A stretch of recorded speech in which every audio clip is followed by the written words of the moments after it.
ચાલો હવે આગળ આપણે છેલ્લે સ્વતંત્રતા પહેલાનું ભારતીય અર્થતંત્ર એમાં જોતા હતા કે અલગ અલગ કારણો હતા અને બ્રિટિશ શાસન દરમિયાન ભારતનું જે માળખું હતું એ કયા પ્રકારે નુકસાન થયું હતું। એટલે કે બ્રિટિશ શાસન દરમિયાન આની અંદર અમુક જ ક્ષેત્રો એવા હતા કે જેમાં જોઈએ તો ફેરફાર થયા હતા, એટલે કે સારી બાબત ગણી શકાય એવા હતા। બાકી બધા ક્ષેત્રો છે એ પાયમાલે થયા હતા। જેમાં આપણે હવે જોશું કે ઉદ્યોગ નીતિ તો બ્રિટનમાં 1750 થી 1830 ના સમયગાળા દરમિયાન ઔદ્યોગિક ક્રાંતિ થઈ હતી, કારણ કે એ સમય દરમિયાન બ્રિટનમાં ઉદ્યોગો છે એનો ખૂબ વિકાસ થયો હતો। પણ શેના લીધે? જે ભારતના ભોગે, બરાબર, કારણ કે તે સમયગાળા દરમિયાન બ્રિટિશ ઈસ્ટ ઇન્ડિયા કંપની ભારતમાં સત્તા સ્થાપિત કરવાની શરૂઆત કરી દીધી હતી, કારણ કે હવે વેપારમાંથી આગળ વધી અને સત્તા સ્થાપિત કરવા તરફ આગળ વધ્યા હતા। એટલે વેપારની સાથે સાથે હવે એને સત્તા પણ એમાં જોતી હતી, એટલે એ બાબતમાં આગળ વધ્યા હતા। ઈસવીસન 1858 સુધીમાં દેશનો ઘણો ભાગ અંગ્રેજ શાસન હેઠળ આવી ગયો હતો, એટલે 1958 સુધીમાં તો મોટો ભાગ છે એ અંગ્રેજ શાસન નીચે આવી ગયો હતો અને જેથી બ્રિટિશ શાસન હેઠળના ભારતીય વિસ્તારોમાં બ્રિટિશ સરકારે બ્રિટનની ઉત્પાદિત વસ્તુઓ વધુને વધુ વેચાય તેવી નીતિ અપનાવી હતી। તો બ્રિટિશ સરકાર શું વિચાર્યું કે જો ઉદ્યોગોનો વિકાસ કરવો હોય તો વેચાણ વધારવું પડે, વેચાણ વધારવા માટે એ વસ્તુ ભારતમાં જેમ વધુ વેચાય એમ ઉદ્યોગોનો વિકાસ એના ઉદ્યોગોનો વિકાસ થઈ શકે। જેથી ભારતીય ઉદ્યોગ સાહસીઓ છે એ નિરુત્સાહી બન્યા, કારણ કે એમને કોઈ ઉદ્યોગ કરવા માટે ન તો પ્રોત્સાહન કે ન તો કોઈ ફાયદો હતો કે જેથી કરીને ઉદ્યોગ કરી શકે, એટલે નિરુત્સાહી બન્યા અને વિકાસના માર્ગો આગળ વધવાને બદલે પડતી થઈ, વિકાસના માર્ગે આગળ વધવાને બદલે એમની પડતી થઈ, કારણ કે એ બ્રિટિશ શાસન હતું એ સમયની ગાળા દરમિયાન જે આપણે અગાઉ પણ જોયું કરવેરાની ઊંચી નીતિ હતી કે જકાતના દરો હતા ખૂબ વધારે હતા, એટલે કોઈ નવું સાહસ કરવા માટે પ્રેરાય નહીં, જેથી ભારતીય ઉદ્યોગો છે પડી ભાંગ્યા, વિકાસ તો દૂર પણ જે હતું એ પણ પડી ભાંગ્યું અને તેના કારણે શ્રમિકોની બેકારી વધી, કારણ કે શ્રમિકો પાસે હવે કામ ન રહ્યું, ઉદ્યોગો ન હોય ભારતમાં તો પછી કામ ન હોય, કારણ કે વસ્તુઓ તો બધી ઇંગ્લેન્ડથી આવતી, એટલે અહીંયાના ઉદ્યોગો ચાલતા પણ આપણા ઉદ્યોગો ન ચાલતા, એટલે શ્રમિકોને કામ ન મળતું, વેતન ન મળતું, બેકારી વધી, જે તેમને ફરી ખેતી તરફ વળવામાં કારણભૂત બની, જેથી ખેતી પર પણ ભારણ વધ્યું, કારણ કે બીજો કોઈ ધંધો ઉદ્યોગ નથી એટલે ખેતી કરવાની, અને ખેતી પર ભારણ વધી ગયું, કારણ કે પહેલા બીજા નાના મોટા કામ હતા તો એમાંથી ગુજરાન ચલાવતા હતા, એટલે ખેતીનું એટલો ભારણ નહોતું, પરંતુ હવે તો બધું ગુજરાન છે ખેતી ઉપરથી જ ચલાવવાનું, એટલે ખેતીનું ભારણ પણ વધે છે। પછી આર્થિક શોષણ થાય છે। હવે બ્રિટિશ અર્થતંત્રને સુદૃઢ કરવાના આશયથી ઈસ્ટ ઇન્ડિયા કંપનીને બ્રિટિશ સરકારે એવા પ્રકારની વ્યૂહરચના અપનાવી કે જેના દ્વારા માત્ર બ્રિટિશ અર્થતંત્રને લાભ થાય, એટલે કે ભારતીય અર્થતંત્ર છે પડી ભાંગે અને બ્રિટિશ અર્થતંત્રને તો જ લાભ થાય, કારણ કે જો ભારતીય અર્થતંત્ર બરાબર હોય, મજબૂત હોય, વિકાસશીલ હોય તો બ્રિટિશનું અર્થતંત્ર છે વિકાસ ન કરી શકે, એટલે એવી નીતિ અપનાવી અને તેઓએ ખાસ કરીને જે વેપાર છે એવી વેપાર નીતિઓ અપનાવી જેના દ્વારા ભારતીય સાધનોનો મહત્તમ ઉપયોગ કરી બ્રિટનના ઉદ્યોગોનો વિકાસ થાય, એટલે કે સાધનો ભારતના વિકાસ થઈ બ્રિટનનો થાય એ રીતની નીતિઓ ઘડી। આ ઉપરાંત તેમની ખેત નીતિ અને ઔદ્યોગિક નીતિમાં પણ બ્રિટનના વિકાસને પ્રોત્સાહન બની। તો ખેત નીતિ છે, ઉદ્યોગ નીતિ છે કે કાચો માલ છે એ ખેતીમાંથી આપણને મળતો, તો એ કાચો માલ છે બ્રિટન લઈ જાય અને ત્યાંથી તૈયાર વસ્તુ છે ખૂબ મોંઘા ભાવે, કાચો માલ છે ખૂબ સસ્તા ભાવે લઈ જવાનો, તૈયાર વસ્તુ ખૂબ મોંઘા ભાવે અહીંયા વેચવાની, એ નીતિ અપનાવી અને કે જેમ કે ભારતના ભોગે ઉદ્યોગોને જરૂરી કાચો માલ મળી રહે એ ભારતીય ખેતીનું વેપારીકરણ કરવામાં આવ્યું, જેથી બ્રિટિશ અર્થતંત્રને અનુકૂળ વસ્તુઓ અને સેવાઓ મળી રહે, એટલે કે એના ઉદ્યોગો ચાલ્યા રાખે ને આપણા ઉદ્યોગો બંધ થઈ જાય એવી ખરાબ નીતિ છે એ અપનાવેલી હતી। પછી હસ્તકલા કારીગરનું શોષણ. પછી શું થઈ ગયું? હસ્તકલા કારીગર જે નાના પાયા પર કામ કરતા હતા, વિવિધ વસ્તુઓના વેચાણ દ્વારા ઈસ્ટ ઇન્ડિયા કંપની ભારે આવક ઊભી કરવા ઈચ્છતી હતી, કારણ કે એની ઈચ્છા એવી હતી કે વધારે પડતી આવક છે મળી શકે. તેથી તેના આંતરિક વેપારમાં ઇજારાનો લાભ લઈ હસ્તકલાના કારીગરો પાસેથી બજાર કિંમત કરતા 15 થી 40% ઓછી કિંમતે વસ્તુ ખરીદે. એટલે કે શું કરે? એમાંથી આવક ઊભી કરવા માટે શું કરતી હતી કે જે બજાર કિંમત હોય એના કરતા પણ 15 થી 40% જેટલી કિંમતે, એટલે કે અડધી કિંમત ઓછી દઈ અને વસ્તુ ખરીદી કરતા. અને જો કારીગરો છે આ વસ્તુ છે નીચા ભાવે ન વેચે, નીચા ભાવે આપવા આનાકાની કરતા, તો તેઓ પર અંગ્રેજો દ્વારા શારીરિક જુલ્મ કરવામાં આવતા. એટલે કે એને દંડ કરવામાં આવતો, સજા કરવામાં આવતી આવું ન કરે તો. એટલે ખૂબ જ ખરાબ પરિસ્થિતિ હતી. હસ્તકલા કારીગરો છે એનું શોષણ થઈ ગયું હતું. પછી મૂડીરોકાણની પ્રવાહ. હવે આ મુદ્દો એવો છે કે મૂડીરોકાણનો પ્રવાહ છે ને એ સમયે મૂડીરોકાણનો પ્રવાહ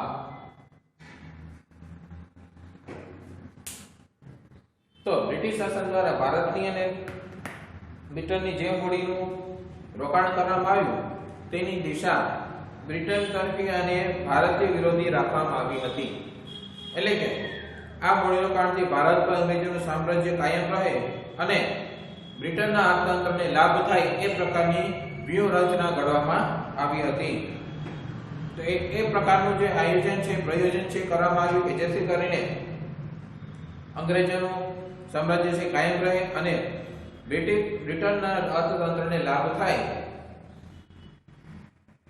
ભારત પર હવે અહીંયા શું થઈ ગયું કે મૂડીરોકાણનો જે આ પ્રવાહ છે, મૂડીરોકાણના આ પ્રવાહથી ભારતીય અર્થતંત્ર પડી માંગે અને બ્રિટન ના અર્થતંત્રનો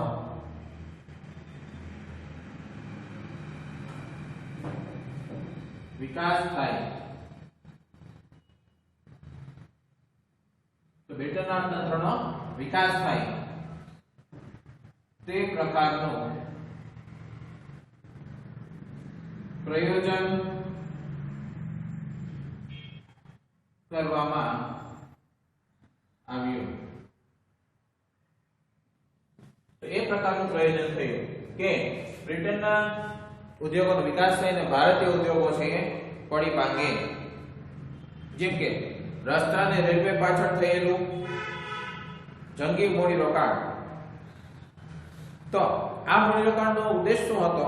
તો કે આ મૂડીરોકાણ પાછળનો મુખ્ય ઉદ્દેશ બ્રિટનમાં કાચા માલની આયાતને, ભારતમાં તૈયાર વસ્તુની નિકાસને અને લશ્કરી હેરફેરના અનુકૂળ રહે તેવા રસ્તા અને રેલવે રૂટ તૈયાર કરવાનો હતો. કારણ કે રેલવે રૂટનો એનો ઉદ્દેશ એ નહોતો કે ભારતનો વિકાસ થાય. એને તો ભારતમાંથી કાચો માલ બ્રિટનમાં લઈ જવો હતો અને બ્રિટનમાં તૈયાર થયેલી વસ્તુ ઊંચા ભાવે ભારતમાં વેચી હતી, લશ્કરોની આવક જાવક કરવી હતી.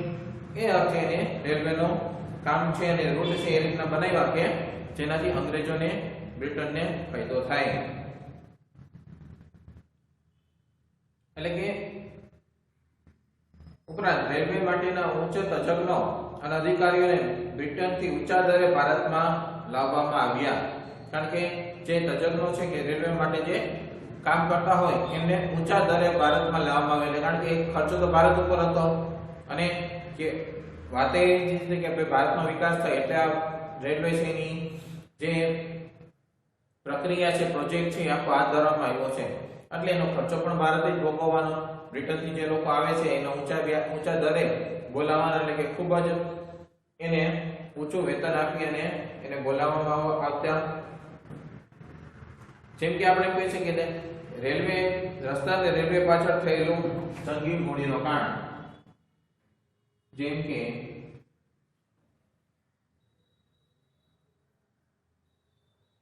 રસ્તા અને રેલવે પાછળ થયેલું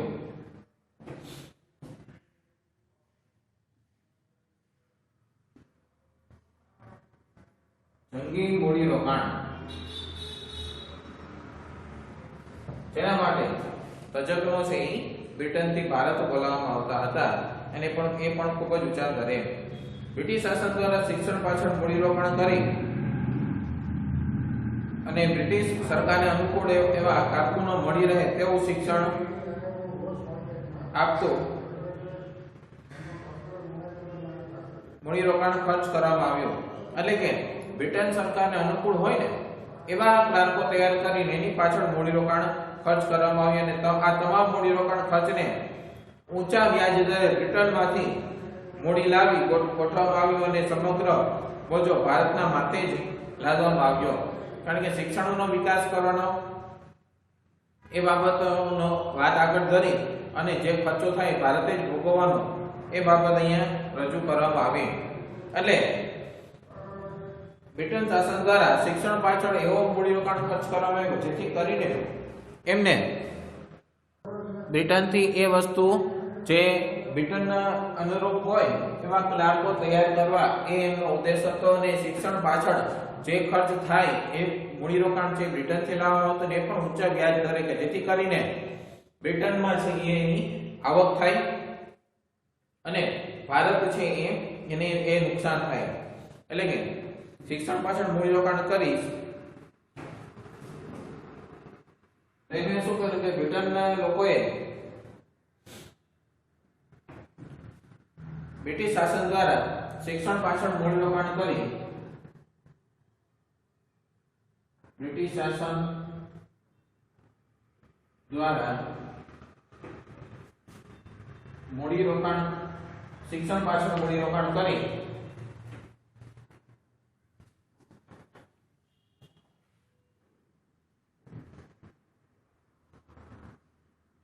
શિક્ષણ પાછળ મૂડીરોકાણ કરી અને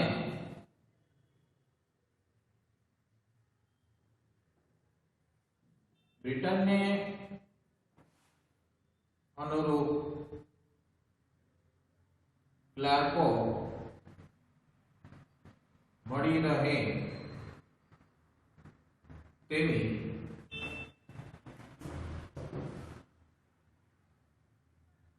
શિક્ષણ પદ્ધતિ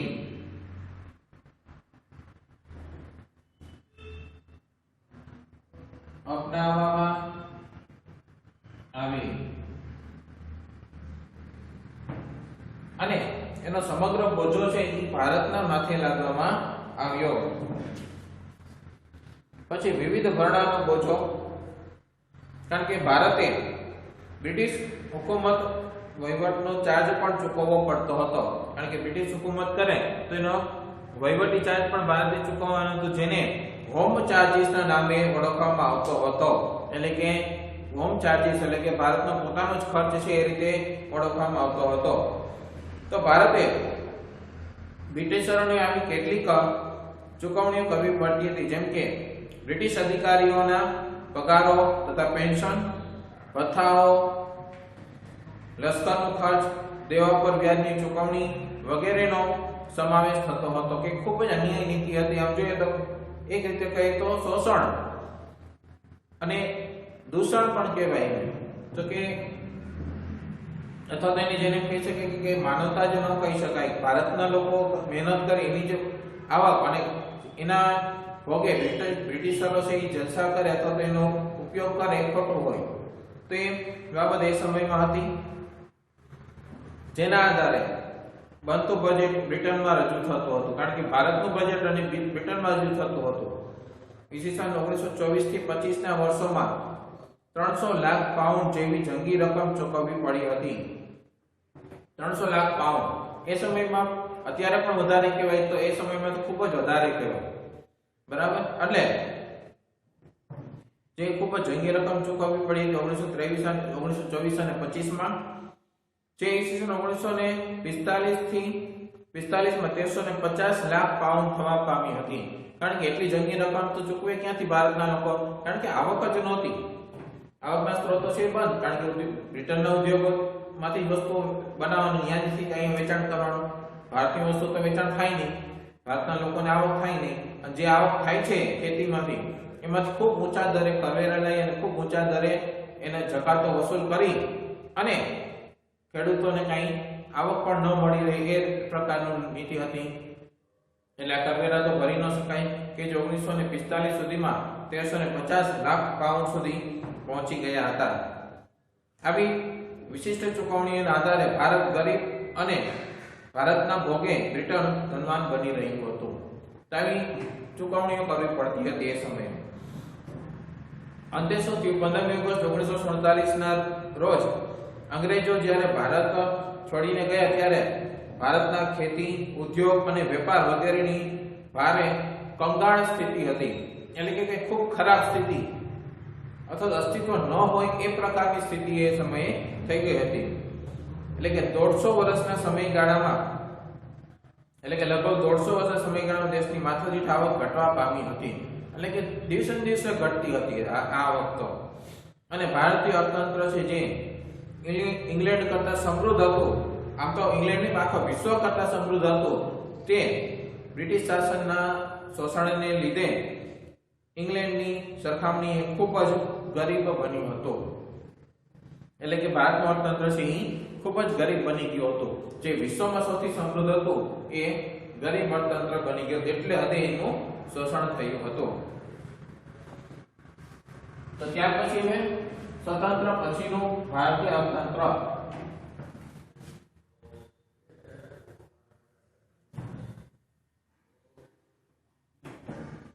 એટલે કે હવે જો 15 ઓગસ્ટ 1947 રોજ આઝાદી તો મળી ગઈ, પણ માત્ર બ્રિટિશમાંથી આઝાદી મળી હતી અને આપણને જે ગરીબી, બેકારી, બેરોજગારી છે એમાંથી આઝાદી હજી નથી મળી. કારણ કે એ સમય ખૂબ જ જે વિકાસથી સ્થગિત થઈ ગયો હતો, તો નેગેટિવ જતો હતો, ઋણમાં જતો હતો. એ બાબત આપણે કરી શકીએ. તેમાં પહેલું છે માથાદીઠ આવક, જેમાં આપણે કીધું કે ખૂબ જ ઘટવા પામી હતી. 150 વર્ષના સમયગાળામાં માથાદીઠ આવક છે એમાં ખૂબ જ ઘટાડો જોવા આવ્યો હતો. તો અહીંયા પહેલો મુદ્દો આપણે જોઈએ છીએ કે માથાદીઠ આવક.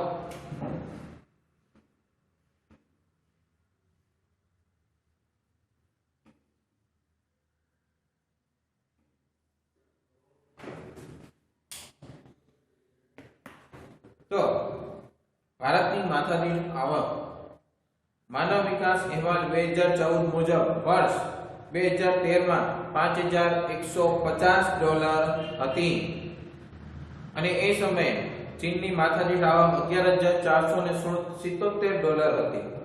શ્રીલંકાની $9,250 હતી. અમેરિકા $52,308 અને નોર્વેની $63,909 કરતા ઘણી ઓછી જણાય છે. કારણ કે આટલા વર્ષો સુધી, 150 વર્ષ સુધી શોષણ થયું હોય તો સ્વાભાવિક છે કે આપણે અહીં સુધી પહોંચાઈએ એ બહુ મોટી વાત કહેવાય. કારણ કે આટલા વર્ષો સુધી શોષણ થયું તો એક તો લોકો છે એ માનસિક રીતે પડી ભાંગ્યા હોય આટલા સમયગાળામાં, અને માનસિક રીતે પડી ભાંગ્યા હોય એટલે ઝડપથી એવા દેશનો વિકાસ ન થાય, છતાંય ભારતના લોકોએ ઝડપી વિકાસ હાંસલ કર્યો અને $5,150 સુધી પહોંચાડી દીધી, કે જે ખૂબ જ નજીવી આવક હતી. એ અત્યારે $5,150 જેવી આવક છે પહોંચાડી દીધી હતી. એટલે કે જે વિકસિત દેશોની માથાદીઠ આવકની ગણતરી કરતા ઓછી અને તે પછાત દેશો કરતા વિશેષ વધારો સૂચવતી હતી. એટલે કે વિકસિત દેશો કરતા ખૂબ ઓછી હતી અને પછાત દેશો કરતા હતા એના કરતા થોડીક વધારે હતી, એ રીતે આપણે કહી શકીએ. એટલે કે ભારતની માથાદીઠ આવક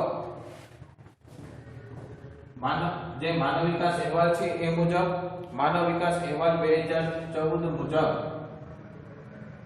માનવ વિકાસ અહેવાલ 2014 મુજબ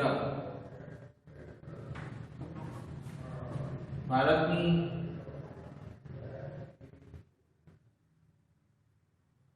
માથાદીઠ આવક $5,150 હતી। $5,150 હતી કે જે ભારતનો જે માનવ વિકાસ અહેવાલ 2014 છે એ મુજબ આપણે જોઈએ તો વર્ષ 2013 માં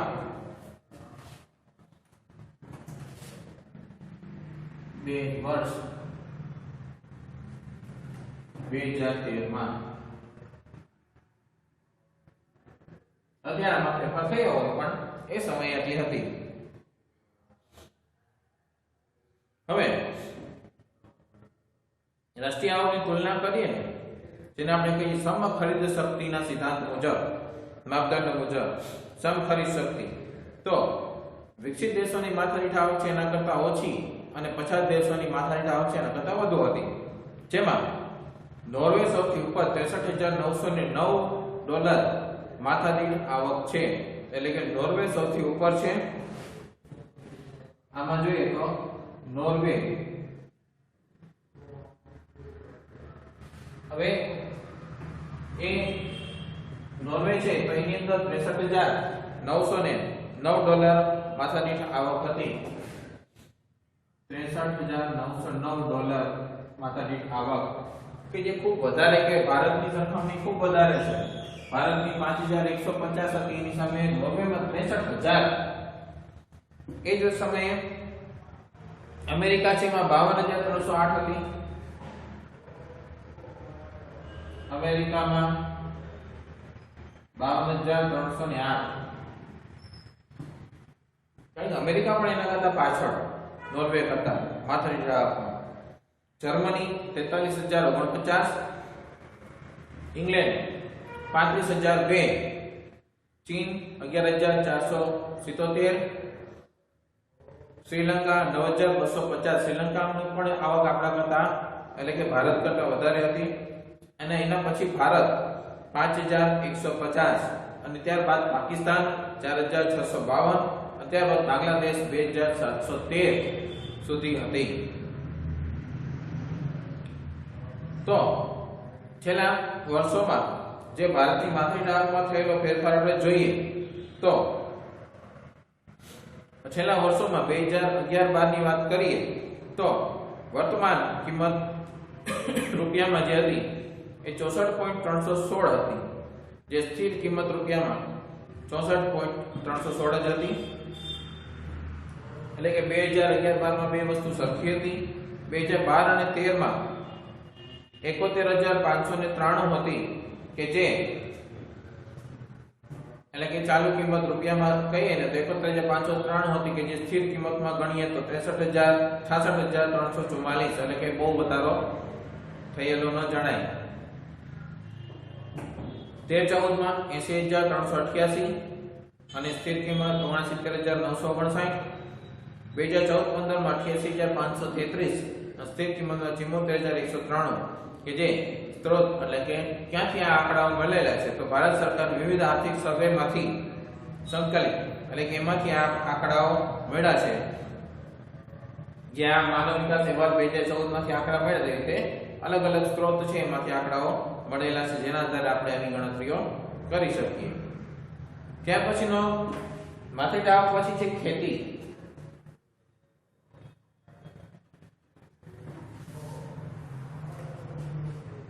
એટલે કે ખેતી છે એની આપણે બાબતની ચર્ચા કરીએ તો આપણને ખ્યાલ છે કે ભારત એક ખેતી પ્રધાન દેશ છે। એટલે કે ભારતની અંદર ખેતી છે એ મુખ્ય વ્યવસાય છે। આઝાદી પછી ભારતની લગભગ 72% અને 2001-2 માં 58% વસ્તીને ખેતી ક્ષેત્રમાંથી રોજગારી પ્રાપ્ત થતી હતી। ખેતીની વાત કરીએ તો આઝાદી બાદ 72% વસ્તી અને 72% વસ્તીની ખેતી ક્ષેત્રમાંથી 72% અને 2001-2 માં 58% વસ્તી 2001 અને 2 માં 58% વસ્તીને ખેતીમાંથી રોજગારી પ્રાપ્ત થતી હતી, એટલે કે ખેતી ક્ષેત્રમાંથી રોજગારી પ્રાપ્ત થતી હતી. વસ્તીને ખેતી ક્ષેત્રમાંથી રોજગારી પ્રાપ્ત થતી હતી.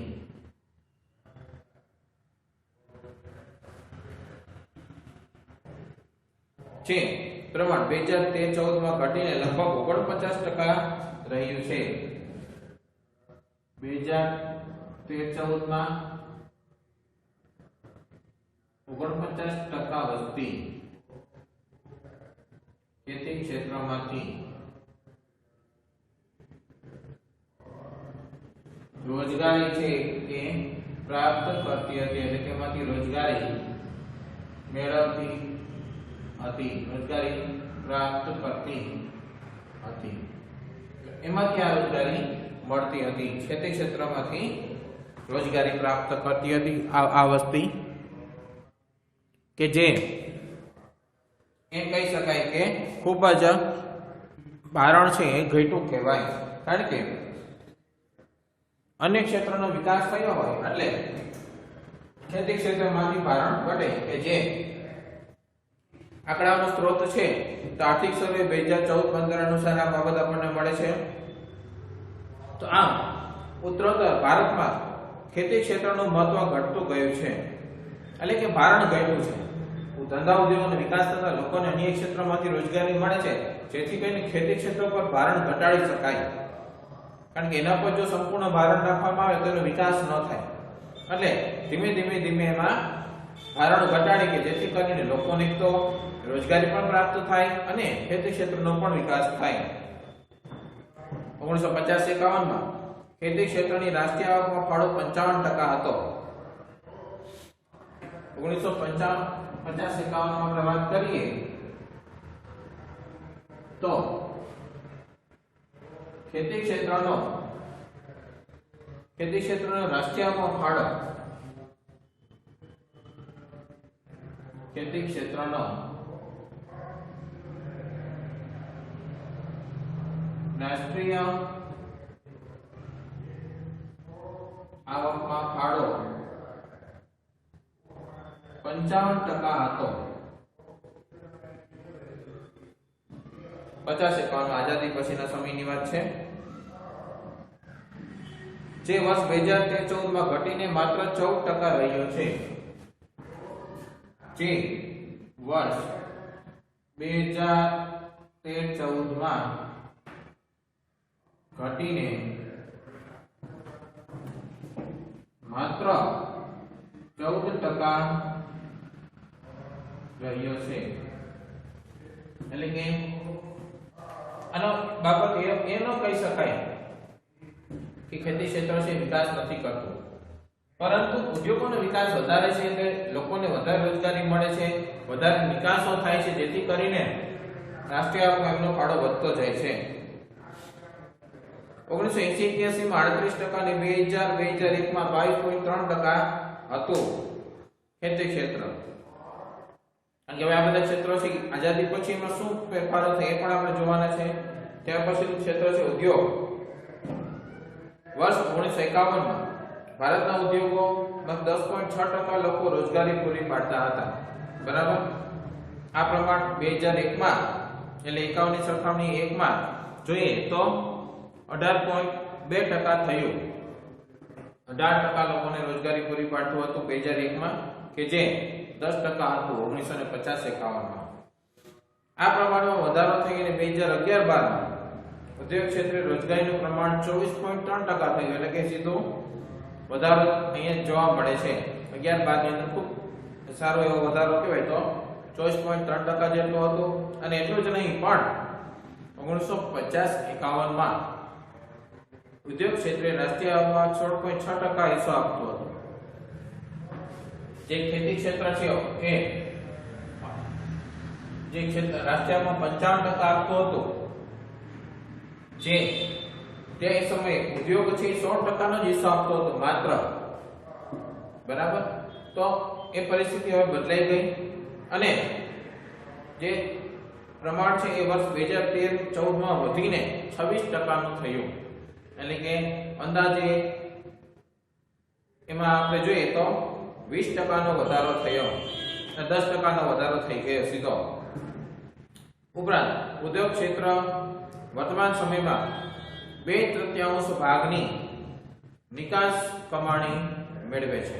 તો નિકાસ કમાણી એ દેશના અર્થતંત્ર માટે જરૂરી છે. નિકાસ કરી અને જે કમાણી કરીએ એ જરૂરી છે, કારણ કે આયાતો થતી હોય, નિકાસો થતી હોય તો આપણું ચલણ વિદેશમાં જેટલું ઓછું જાય એટલું ચલણ છે મજબૂત બને અને વિદેશનું ચલણ આપણી પાસે આવે એટલું આપણું ભારતીય ચલણ છે મજબૂત બનતું હોય છે. ત્યાં ઉદ્યોગ ક્ષેત્ર ભારતનો જોગ વધ્યો છે, કારણ કે ઉદ્યોગોનો વિકાસ થાય એવી પ્રોત્સાહક નીતિઓ અને પગલાઓ ભરવામાં આવ્યા છે એટલે ઉદ્યોગ ક્ષેત્રનો જોગ વધ્યો છે. પરંતુ વાસ્તવમાં ભારત ઔદ્યોગિક દેશ બની શક્યો નથી, કારણ કે જ્યારે રાષ્ટ્રીય આવકનો 1950-51 નો 15%, 1980-81 માં 24%, 2000-2001 માં 27.3% અને 2013-14 માં 26.2% હિસ્સો આપ્યો છે.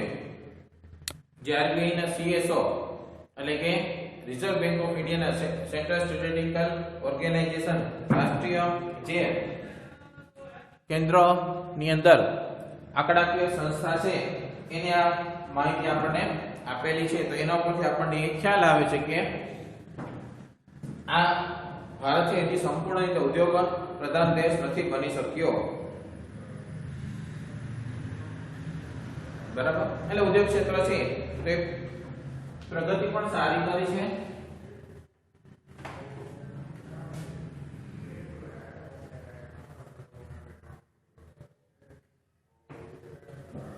હવે એની સામે ઝડપથી વિકાસ પામતું ક્ષેત્ર સેવા ક્ષેત્ર છે એની વાત કરીએ, કારણ કે ખેતી, ઉદ્યોગ અને સેવા એ રીતે ત્રણ વિભાગ હોય છે. એમાં સેવા ક્ષેત્ર ઈસવીસન 1951 માં બધાની સરખામણી 51 સાથે કરી છે, એટલે કે એ સમયે શું પરિસ્થિતિ હતી અને હાલમાં શું પરિસ્થિતિ છે, એટલે કે છેલ્લા આંકડા પ્રમાણે 2013-14 આંકડા પ્રમાણે શું પરિસ્થિતિ છે એ આપણે જોઈએ છીએ.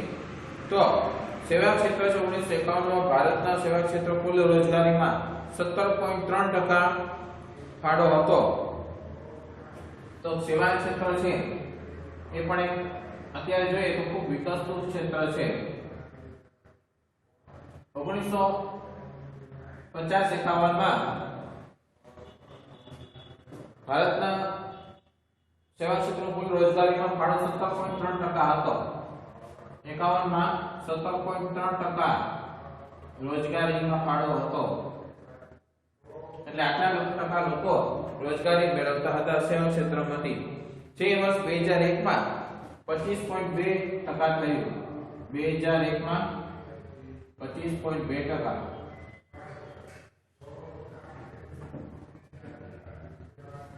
અને વર્ષ 2011-12 માં વધીને 27% થયું. 2011-12 માં 27% આ પ્રમાણ થયું.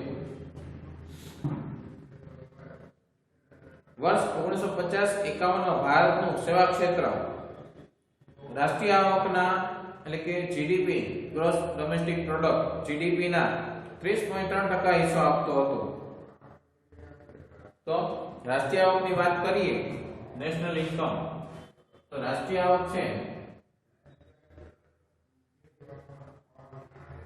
1950-51 ની વાત કરી તો અંદાજે 30% જીડીપી ની અંદર ફાળો આપતો હતો. 30.3% એટલે કે 30% કહી શકાય. અને જે 1980-81 માં 38% થયું. 1980 અને 81 ની આસપાસ 38%. રાષ્ટ્રીય આવકમાં ફાળો આપતો હતો વૈધો 30 વાળું 38 કે અહીંયા 17 વાળું 25 ને પછી 27 11 વાળું 30 વાળું અહીંયા 38% એ પહોંચી ગયું. જે 2000 2001 માં 50.4%,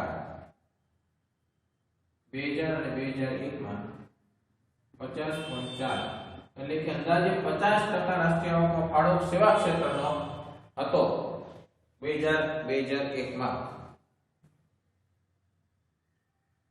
અને જે પ્રમાણ 2014 માં 15 માં વધીને જે 2014 અને 15 માં વધીને 52.7% એટલે 50% ને પણ વટાવી ગયું, એટલે કે 50% કે પણ ક્રોસ થઈ ગયું. તો 52.7% છે એ રાષ્ટ્રીય આવકનો ફાળો આપે છે સેવા ક્ષેત્ર. તો ભારતમાં સેવા ક્ષેત્રે અભૂતપૂર્વ વિકાસ કર્યો છે, કારણ કે સાવ જે વિકાસ છે સ્થિર હતો, ઋણમાં વયો ગયો હતો, એની સામે સેવા ક્ષેત્ર છે ખૂબ જ હરણફાળ વળી.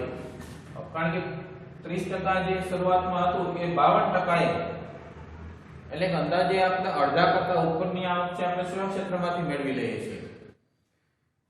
તે ખૂબ જ વિકાસ કહી શકાય એનો. તો અને રાષ્ટ્રીય આવકમાં તેનો સિંહ ફાળો છે, કારણ કે મોટો ભાગ છે આપણને રાષ્ટ્રીય આવકનો મોટો ભાગ છે આમાંથી મળે છે, સેવા ક્ષેત્રમાંથી. બરાબર? કારણ કે ઉદ્યોગોની આપણે વાત કરી તો ઉદ્યોગો છે અંદાજે આપણને રાષ્ટ્રીય આવકમાં છેલ્લે 2013-14 પ્રમાણે 26% જેવો હિસ્સો આપે છે, અને ખેતી ક્ષેત્ર છે છેલ્લે 14% જેવો હિસ્સો આપે છે. તો અને બાકીનો જે છે અન્ય ક્ષેત્રોમાંથી મળે છે. તો સેવા ક્ષેત્રે ખૂબ જ વિકાસ કર્યો છે, હરણફાળ ભરી છે. ત્યાર પછી જે વસ્તી, વર્ષ 1901 માં ભારતની વસ્તી 23.84 કરોડ હતી, જેમાં વધારો થઈ 1951 માં, એટલે કે અંદાજે 50 વર્ષમાં 36.1 કરોડ થઈ, 13 કરોડનો વધારો 50 વર્ષની અંદર. અને તે ખૂબ ઝડપી વધારો થઈ અને 2001 માં ભારતની વસ્તી 100 કરોડને આંબી ગઈ હતી, એટલે કે 102.7 કરોડ હતી ભારતની વસ્તી 2001 માં 102.7 કરોડ હતી. છેલ્લી 2011 ની વસ્તી ગણતરી પ્રમાણે ભારતની વસ્તી 121.2 કરોડ હતી, 121.02 કરોડ હતી. કારણ કે દર 10 વર્ષે વસ્તી ગણતરી થાય, તો 2021 માં હવે વસ્તી ગણતરી થશે.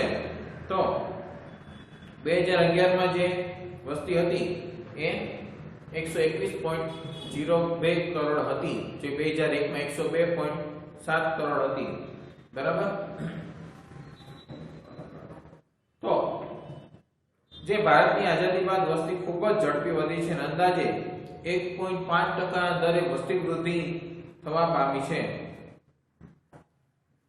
તો 1.5% દર એનો અર્થ એવો થયો કે ભારતની વસ્તીમાં દર વર્ષે 1.5% વસ્તી છે વધે છે. કુલ વસ્તીને 1.5% કરીએ એટલી વસ્તી દર વર્ષે વધે છે, કે જે આને વસ્તી વિસ્ફોટ કહી શકાય, કે જે એક જોઈએ તો ચિંતાનો વિષય બને છે. કારણ કે જેટલી વસ્તી વધે છે ને એટલું રોજગારીમાં વધારો ન થઈ શકતો હોય, ઉત્પાદનમાં વધારો ન થઈ શકતો હોય, અને વસ્તી વધે એટલે માંગ તો વધવાની છે, કે વ્યક્તિ જન્મતા હવે જે વસ્તુની માંગ કરે છે એ વસ્તુ જો ઉત્પાદન ન વધે તો અછતની પરિસ્થિતિ સર્જાય. એટલે ચિંતાનો વિષય બની રહે કે જેટલી વસ્તી વધે છે એની સામે ઉત્પાદન વધારીએ, રોજગારી વધારીએ તો કંઈ વાંધો ન આવે. પણ એક અહીંયા ચિંતાનો વિષય બને છે કે જેટલી વધે છે વસ્તી એટલો ઉત્પાદનમાં કે રોજગારીમાં વધારો જોવા મળતો નથી, જેથી કરીને આ એક સમસ્યાનું સર્જન કરે છે. કારણ કે વસ્તી વિસ્ફોટ થાય છે અને એને કારણે એક સમસ્યા સર્જાય છે. તેથી આ એક ચિંતાનો વિષય બને છે, કારણ કે વસ્તી વધારાનો દર છે ખૂબ ઊંચો જોવા મળે છે. 1.5% અંદાજે, ત્યાર પછી વધીને 1.9 અને 2% ની આસપાસ આપણે કહી શકીએ એટલો વસ્તી વધારો છે એ જોવા મળે છે. તો દર વર્ષે એટલો, અને 2001 અને 2011 ની સરખામણી કરીએ તો 102 કરોડ વસ્તી હતી 2001 માં, કે જે 121 કરોડ થઈ ગઈ 2011 માં. એટલે કે અંદાજે 19 કરોડનો વધારો 10 વર્ષની અંદર, એટલે 19 કરોડનો વધારો 1.9% જેવો દર થઈ ગયો. તો એટલો વધારો છે એ 10 વર્ષની અંદર જોવા મળ્યો છે કે જે એક સમસ્યા બની શકે છે, કારણ કે એના માટેની જે તૈયારીઓ કરવી, એના માટેની રોજગારીનું સર્જન કરવું એક ચિંતાનો વિષય બની જાય છે. એટલે કે ઘણા બધા ક્ષેત્રો છે કે જેમાં ફેરફાર થયા, આઝાદી પહેલા અને આઝાદી પછી સરખામણી કરીએ તો ખ્યાલ આવે કે કયો ક્ષેત્ર છે ને કેટલો વિકાસ છે એ હાંસલ થયો છે. બરાબર, આ મુદ્દાઓ બરાબર જોઈ લેજો, વાંચી લેજો. બાકીનું છે આપણે નેક્સ્ટ લેક્ચરની અંદર જોશું.